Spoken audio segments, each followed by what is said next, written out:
In lesson 1 we saw that objects appear smaller and smaller as they get further away from us, until they disappear over the horizon. The point at which they disappear is termed a vanishing point. In our second lesson we saw how vanishing points move up or down depending on the landscape and whether we were looking into a gully like this one or looking up onto a hill. Now we're going to look at structural things where buildings have been made on horizontal surfaces, so we expect to see flat, horizontal, definite vertical lines. Okay, so I'm going to paint a fence. First things I need are my vanishing point. So for that I need to have my horizon line, which is my eye level. Here's my horizon line. Now I need the vertical of the first post, the post that's closest to me.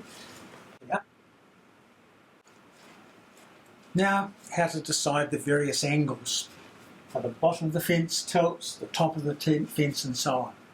So I can use my paintbrush or pencil if I'm drawing outside, hold it like this and say, I think it's on about that angle. And I just transfer that straight to here.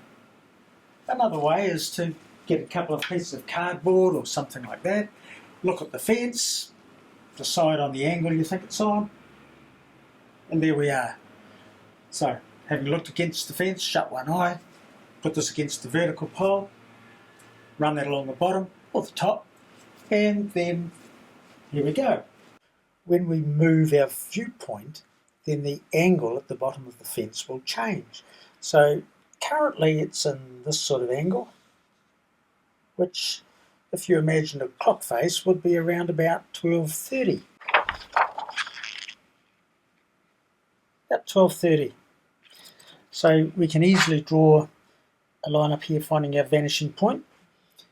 Now, as we change our viewpoint, I move a little further round, the angle has got greater. Let's have a look. It's now after 1 o'clock, or pretty close to 1 o'clock. And I continue to move to the right, and I'm seeing more of the fence now, as you can see. I imagine the time, and I think, right, it's around about 1:30. So I imagine 1:30, I can find that angle quite easily on my painting. Let's go a little further. Alright, so we're almost horizontal at this stage. 3 o'clock would be horizontal, so 2:30. So that's the way we think of our angles. We continue this to the horizon, that will give us our vanishing point. This one at the top will also go down to that same vanishing point. So that seems to be the angle. Let's have a go. Bottom of my fence.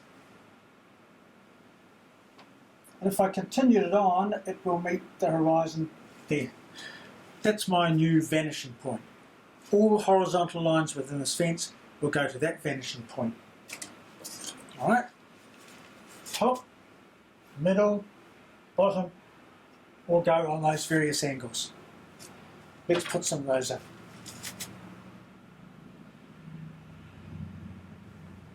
Good. The fence is this long.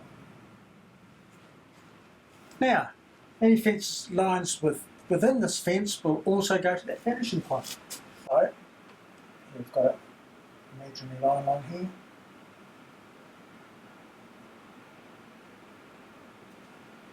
Okay, so this is quite correct. Now, verticals. This is a slightly different thing because, let's put one in. We've got one down here. And we've got a couple more verticals within this fence. So, as things go towards the horizon, they get smaller and shorter, but also they get narrower. So, we have this width, the next one is going to be narrower, and the next one narrower. How do I find out? Well, really the best way is to use your eyes. Just look at it carefully, make judgments, say, that much of my pencil, this one, that much, about 3/4. And so you have a look at that, so that's the next one, all about there, and so on. That's probably the most simple way. However, if you want to really get it right, then I suggest you do it this little way here. Find the middle, so it's there. If I join this up, I've got the middle of this one, the middle of subsequent ones as well. Now all I need to do is draw a line from the point there through the middle, and where it touches here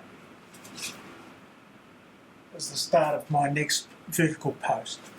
So that'll go here. Next one, exactly the same. Point from that point through the middle of that one, which is there, and it will touch here. So our next post.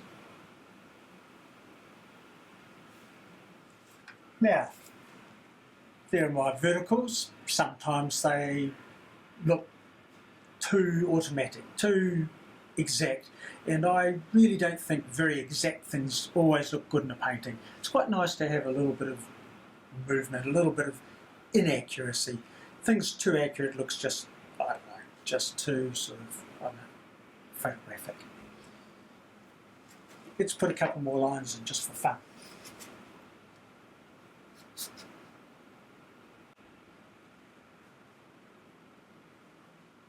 Having looked at this sort of fence, we will now look at something that is a bit more three-dimensional, has planes that go in more than one direction.